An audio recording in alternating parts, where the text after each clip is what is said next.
Hello and welcome back to the Villa View. We're making a totally different video this week. I'm actually recording this on, what are we on now? March the 4th. You won't see this probably till the end of March, maybe early April. It's a video I've wanted to make for a while, sort of looking at how we make videos. A lot of people will probably be clicking onto this thinking, oh, I don't care, like I just like watching the podcast, I don't really care how you make it, but for my sort of personal benefit, I'm a bit of a nerd for this kind of thing. I've been setting up this shop for more time than needs be at this point. We've got lights, microphones. I like this part of making videos, so I like to try new things, a different lens, different angles, stuff like that. So this video is going to be sort of an accumulation of a few behind the scenes clips from how we make videos. So we've got obviously the Birmingham game coming up on Sunday, then we play Forest next Wednesday, and then Middlesbrough at home on the following Saturday. So it's 3 games in just under a week. So there'll be previews for 3 games. I think there'll be 2 podcasts in that time, and there'll be 1 fan cams, with it being 1 home game out of 3. I'm meeting up with Max Stokes from Villa on Tour on Tuesday, which is tomorrow as I'm recording. This week, Dan and Chris are in the podcast booth on Wednesday, so you'll be seeing that Thursday morning. I've already waffled on for long enough at this point, so let's get straight into it and rejoin you when I'm with Max Stokes tomorrow. So Max, say hello. Good day. Right, I'm just on my way to do a little bit of filming with Rollo. We're going to do a little derby review, little Blues preview on the Villa Views channel, so that should be decent. And then we've got a Q&A on my channel.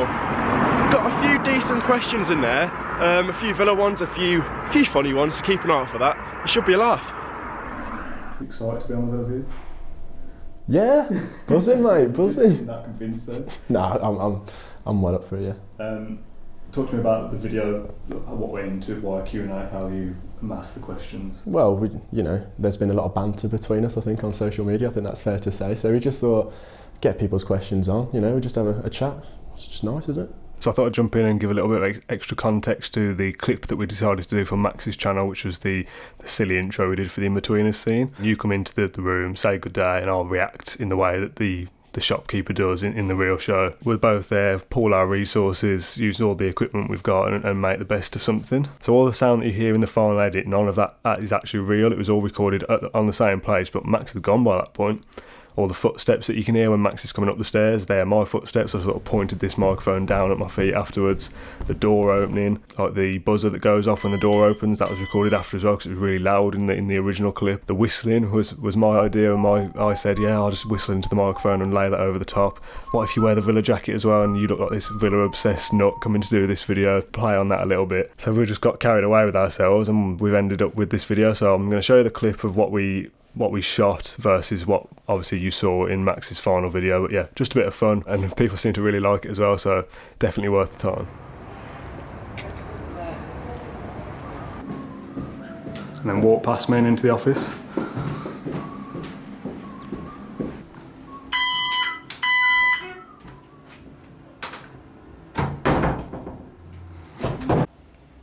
Okay.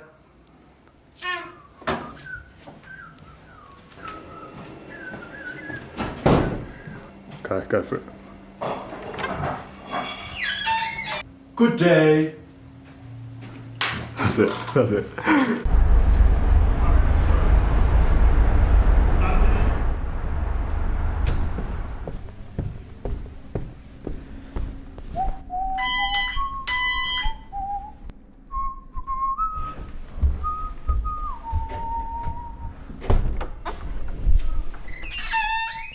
Good day. Sorry. Good day. It's about 6 o'clock and I've just had a message from James Rushton earlier to say that we're all okay for a match preview tonight. I'm about to do some very basic notes, which will just be looking at the league table and the top goal scorers and things like that. And then, yeah, me and James will have a call shortly and get the video done. This is a massive week for Villa. I think there's 3 games in 6 days, Birmingham, Forest and Borough. We've already picked up 3 points so far. If we can continue some kind of form this week, as I said to Dan yesterday, we could be looking at a very different Aston Villa this time next week. So I finished the job that I was working on this morning, so I'm now going to jump into the editing software and get the match preview edited. It's now 2:30, so probably about half an hour to cut through, sift through our rubbish and trim out the best bits from that and get this posted. This will go up Tuesday, so the game is tomorrow. So yeah, it's a very quick turnaround. Recorded last night, edited this afternoon, and then straight up, and then we move on to the next one. This is Stanley, Brown Labrador. That's a big fat lump, aren't you? Can you just sit down now so I can do the rest of this video? Huh? Bored? So this is our behind the scenes chat for the match preview that we've just done. James, I've messaged you about 3 o'clock this afternoon or something, said look, we need to do a match preview. Are you around to do one? Because I can't do one tomorrow pretty much. But when we have to do it over Skype like we're doing now, how is that your end? Both prefer to do it in town. I think it's just cool to get around and actually use the city. So what I do is I set up the webcam on my gaming and streaming computer. Audio is actually recorded off my laptop, trusty old MacBook, 9 years old at this point. It is recorded off a program called Zencastr, and that's because Zencastr it adds a bit of a noise gate and a bit of compression to the sound, so you're not picking up everything that's buzzing in my room. I'm in a loft room, so there's a lot of, you have mold problems and air problems, so I've got a lot of stuff running, like a dehumidifier and all that crap that's buzzing all day. For when we do videos like this, the same when me and Dan do them, we can't see each other. We're on Skype for this one, but we can't see each other, so you don't get that sort of natural element that you get when you have a conversation, when we're sat together and I'm looking at you and we're going back and forth with a mic. A bit more natural to look someone in the eye, and you know when those breaks in conversation are going to come, whereas with this, I'm sort of just guessing. And if I leave a pause like I did then, you could try and interrupt me because you think I've finished my point and vice versa, so that adds an extra step to these videos as well. And also, sat staring straight down a lens with a big light in your face and a microphone, this is weird, I think. I still find now, like, making eye contact with that the whole time, it's unnatural to speak like this. I've been doing this video, I've been facing just my room, like, trying to make it a bit more casual. To be fair, I wouldn't mind recording videos like this all the time, having, like, me framed this way and then you framed the other way, so we're, like, looking at each other opposite, instead of being too straight down the lens with a split screen. Maybe that's something worth looking into. I don't know what this will look like when I come to edit it, because I've only just shot it, so I don't know how this looks, but it feels more natural to just be looking around the room and having a chat as if I've got someone by my side, instead of staring straight down to this square on. When we've had plenty of time to, I think the Leeds one was a highlight for me because I know a lot about Leeds naturally, from my exposure to Leeds fans and my exposure to Leeds fan culture through the Square Ball magazine. I need to speak to the fans of these teams, and that is a massively time-consuming thing to do. I got ready for the gym. I went to the gym. I finished the gym at 5:40. I went straight into a podcast at 5:45. An hour later, I'm recording with you. An hour later, we're here now. So it is massively time consuming just to make things and to research things. You don't know how much time goes into this stuff. So research, oftentimes I can get it wrong. I would know that for a fact. So I feel a lot more comfortable speaking about teams that are connected to my personal life, like Leeds, Hull, Villa.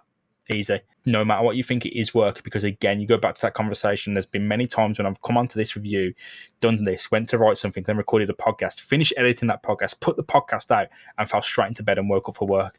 And that is difficult. You can't discount that, but there is a thrill with it. There is a real thrill that you have created so much stuff. So yeah, it is difficult, and the mental pressures of doing stuff like this are very high, and they aren't always there. I do worry about the technical aspect of it a little bit when Tom's not here, because usually he's the brains of this kind of operation. When you're here, I have to be the brains, and that's obviously not good. Because Tom does the notes, I feel like if I don't do the notes and it goes wrong, I feel like there's extra pressure on me, and I'm going to feel like I should prepare and try and be professional, even though we're not a professional podcast. Just rough guidelines, isn't it? I mean, that's all it is essentially. I mean, I've got the notes here. I mean, they're nothing exciting, are they? But I just don't like doing it because I'm so accustomed to Tom doing it. It's just an extra job that I don't usually have to do. So it's like I'm creating work for myself. Mr. Professional. Yeah. The one thing I do worry about more than find difficult is rambling on. You don't want to ramble. No, I mean, it can be difficult. When you're sat in here talking for an hour, you're probably going to ramble a little bit. I know I do. There's nothing worse than watching it back and then saying something in the first 5 minutes and then completely contradicting yourself. Like, do you think it's like being a footballer? If you do something a bit suspect the first 5 minutes, it knocks your confidence. Yeah, it's a funny one because like there's some shoots we have had where everything just flows and clicks, and then if you're having a bad day at work or if you're having a bad day in general, like it does sneak into the booth with you. I find if I'm having a bad day, it's a good release for you. I actually come in the booth and it makes me feel better. If I'm working till say 7 o'clock, then you get out of work at 7:15. I'm not down here until after 8 o'clock. Start filming about half 8. Home by midnight, half 12. That's not great, is it? If you've got work the next day. Do you know what I mean? Well. It can be a long, and you've just done a 10-hour shift in work. So you're talking a good 17-hour day, like, you know. Yeah, but it's good. But you know, and it's what you do for your football club, and I make the effort because with work I don't get to that many Villa games. So this is my little show of appreciation. This is my little interesting mentality thing that I do, you know. So you know, I may not get to as many 3 o'clock kickoffs as I'd like to, but I certainly put the graft in when it comes to my football club. And you talk Villa 24/7 pretty much. It's always in your mind, isn't it? You know? If we didn't want to do it, we don't have to do it. No one's here with a gun to our head making us do it. We do it because people enjoy it, and as long as that happens, I guess we'll continue to do it, won't we?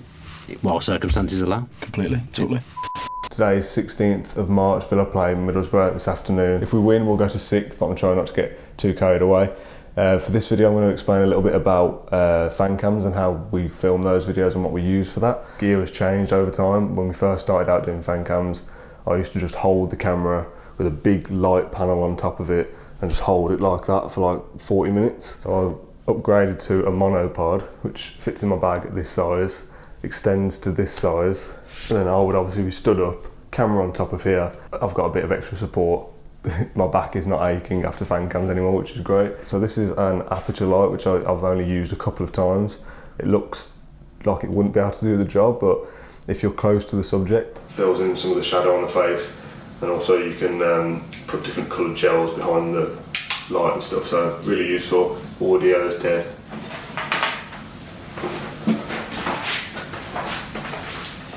Spare batteries. If I'm filming on my own, like today, I'll use a lapel mic like I'm using now. I've got a spare one here. Every fan that comes by, I'll just say, do you mind me clipping it onto your shirt? You're always going to get a better quality out of a microphone like this. So this is the Rode NTG4 Plus internal battery, so it charges via micro USB, so you don't have to worry about batteries dying. Probably don't use it as much as I should, but really good quality, really nice mic, and so far so good. In terms of the recording of audio, we use a Zoom H5, which I'm using now, so apologies if any interference comes from me messing with this.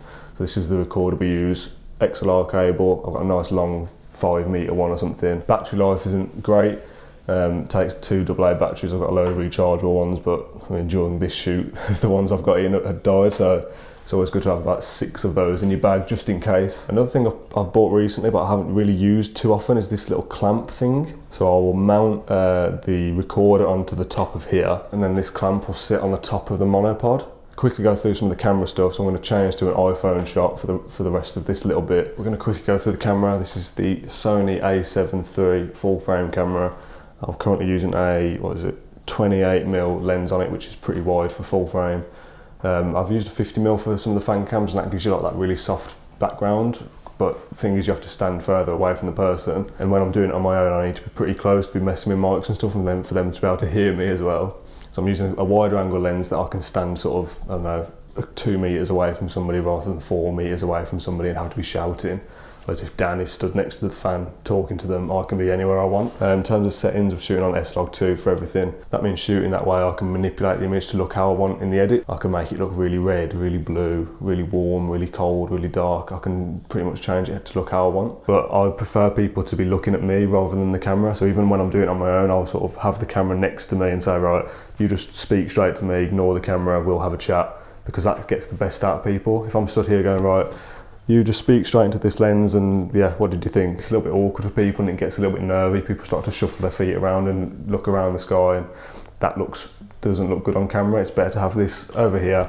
You just speak to me, let's have a chat, what do you think about the game? But you've got monopod, camera, lens, audio recorder, cables, microphone, lighting and spare battery. And you're pretty much good to go from there.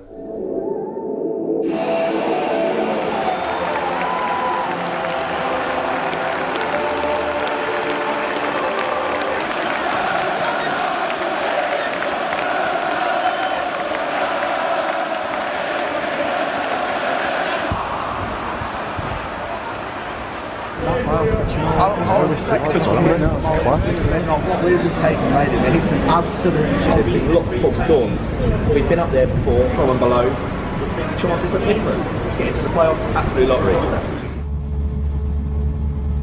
So we did fan cams. Villa won obviously 3-0 against Middlesbrough, currently 6th, which is crazy to think considering that a couple of weeks ago we were saying there's not really much to play for, and here we are now in 6th, so that's great. In terms of the video, I haven't started editing yet. I've literally just got through the door. I feel like most of the audio is probably unusable, which obviously isn't great. So when I come to edit, I'll talk you through some of the process and how I go through sort of half an hour's worth of footage and come out with a finished result.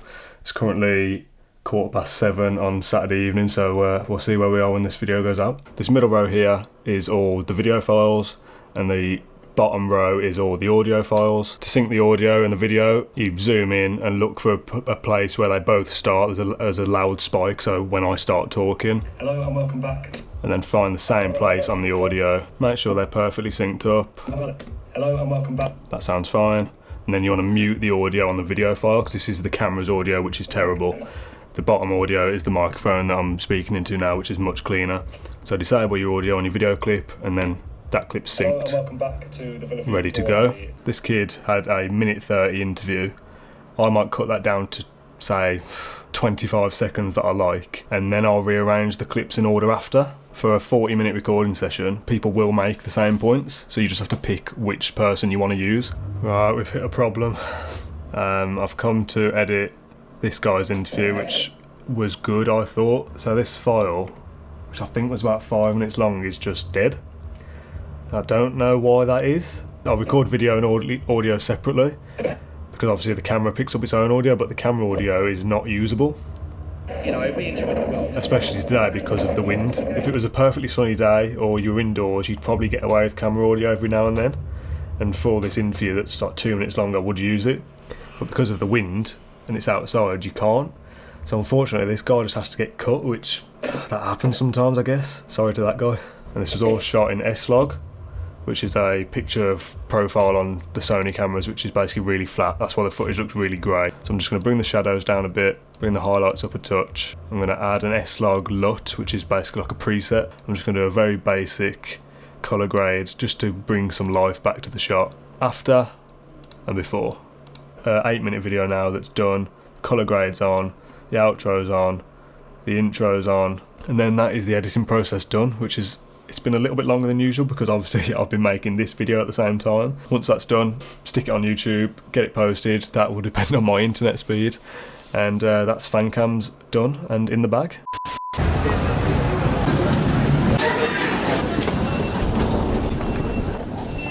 Here we are en route to the podcast. It's a long old journey out to West London, but we're very, very lucky to have the studio that we have, so can't complain too much. Obviously very easy for Dan Bardell. He literally has to go down 2 flights of stairs, and he'll probably take the lift. It's about 5:30, almost 6 p.m. here, so it's always an after work affair. Just a little bit of context there. We usually don't stop filming till half eight at night, and then it's back across town to where I live. So, you know, put in a few hours. It's all not just chit chat. There's a train going past there. Not my train, unfortunately. Not going to miss it, which is good. On time. I'm early. Feeling good for the podcast. Another win under our belts of the Villa. We are now at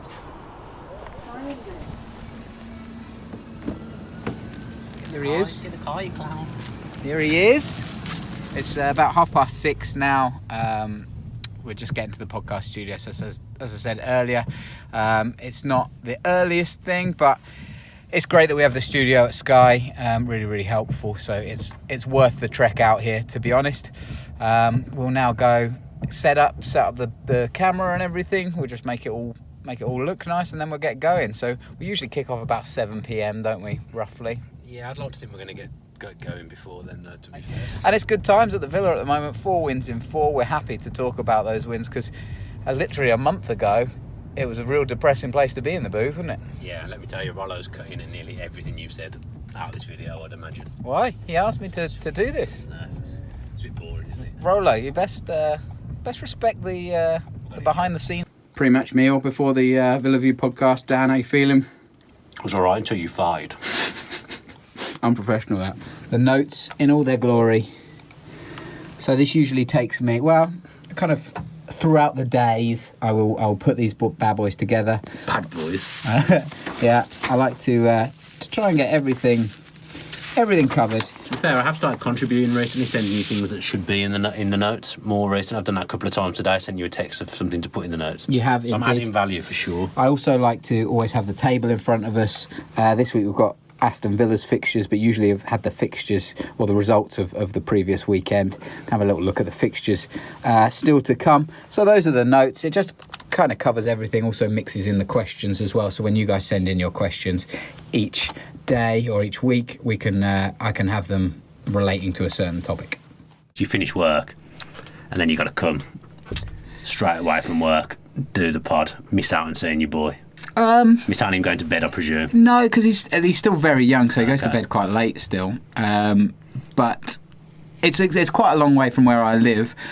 But the podcast studio that we've got here is so good. Yeah. That it's kind of worth it. It's a bit long, and sometimes, especially when the games are terrible, More frequent. You kind of begrudge it a little bit, and you go, "Oh, I really wish I wasn't trekking over to talk about 4-1 loss or something like that." And then when we're winning, it's quite fun to come and talk about. So you've got to take the rough with the smooth. It's a one-on-one chat. It's just like you're talking to your mate. There's no connection problems, obviously, which you would have sometimes when we're doing match previews and stuff. I think the last time Rollo and I did a video, he kept cutting out and I couldn't hear him, and it just adds time on it. It's a frustration because I wish this was our job and every video that we did could be sat next to each other. I think it would make the channel better. I think it would make the content better. Even though I think we do a good job with the content anyway. So I think that's my favourite thing, is I get to sit in here for an hour and actually, even if I'm coming in and I'm not looking forward to it, I'm tired or I've had a bad day at work, actually when I get going, I always enjoy it and always end up walking out with a smile on my face. Negative feedback on the channel, generally, we tend to laugh off, don't we? Like, if you don't like it, you don't have to watch it. That's the bottom line for me. Positive feedback, absolutely love it. We'll retweet it and put it on my gravestone. We'll milk it for all it's worth. Yeah. Positive feedback. Negative stuff, I tend to try and take it as a compliment. Like, at least, like, if someone bothers to tweet me negative stuff, which it does happen, probably happens more than I'd like it to. And I just think, I'm making that much difference to your life. It's not. I'm obviously doing something right. Like someone tweeted Dolan last week saying, loved you on the podcast, but I'm not having that Dan Bardell at all. He says some right stupid stuff and he says it on Twitter as well. And I just think, I'm on this podcast every single week, pretty much. So if you're bothering to listen and think I'm stupid, then why are you listening? You have to endure like a majority of Dan Bardell only to take the nice little Chris Dolan snippets. Because I'm pretty much talking 50% of the time, probably more, at least, on a lot of occasions. And I just think, why would you even bother to say that on social media? Like, what are you getting out of it? Because he knows I'll see it. Yeah. So what do you get out of criticising someone who you don't know? Villa View has given me and you some great opportunities. We've had change it for the world. We've had a brilliant time doing it, and this is the second season of the podcast. Long may it continue. We would love for it to lead somewhere and to create something where we work professionally, either together or separately, whatever. I mean, you'll cut me at the... Ant and Det were going off the rails, and I did think there might be a niche for us, but they seem to have pulled it back now. Yeah. Me and you have ambitions to work on this side of things in the media, so that's one of them. I'm presuming it's one of the main reasons you got involved. It's definitely one of the main reasons I started with the Villa View. Yeah, I think so. To prove that I could do it, because getting a chance elsewhere is hard. I can't really remember why I started, but I'm sure that was part of it. To add you back on my phone. That's what you were looking for. To add another dimension to the wheel. But I've enjoyed doing it, and it's kind of one of those things. If it never comes to anything, as long as it doesn't impact on my family life or work life to an extent, then I'll continue to do it. Yeah, same. I can't see that I'll stop. Sometimes I get frustrated in life and stuff with work and all that, but I don't think there's anything that would stop me doing it, really. Got the hiccups. Oh dear. Time to stop then. Some pasta before I came out. If you've enjoyed this video, this behind the scenes piece, at this point I don't know how long this video is because I haven't shot most of it yet, let alone edited it, but I hope you found what you've seen enjoyable. I'll answer any questions that I can. I'm happy to have those conversations. Thank you very much for watching. If you enjoyed it, leave a like, subscribe to the channel, all that usual stuff. Thank you for watching, and up the Villa. If you enjoyed that video, why not watch another? Click the video choices on screen now to go and watch them in full. Be sure to subscribe to the channel by clicking our logo there on the left. Easy peasy.